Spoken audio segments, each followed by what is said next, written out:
because guys, if you leave the dam inside the poo of this quail inside, then it will become hard. The tendency it's become weak, your quail chicks, because of the ammonia, guys. This is where I put the pits. We will remove now.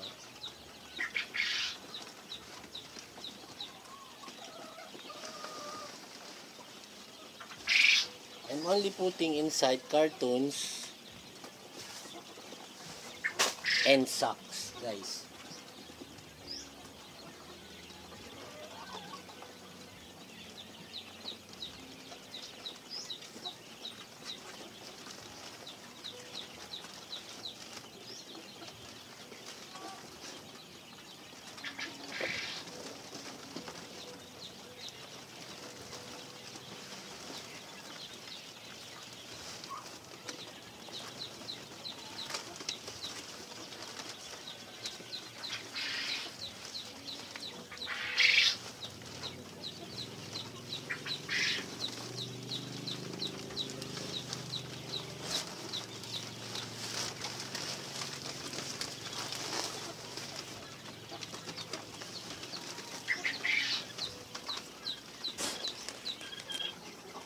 Now guys, we already removed the sacks and carton inside.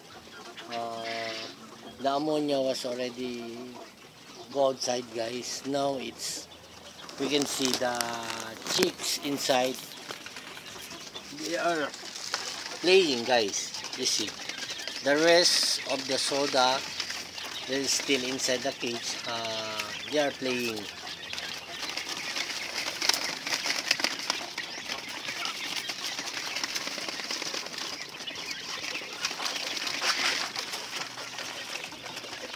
And down, I also have plywood so that the poo of these quail chicks, they will catch.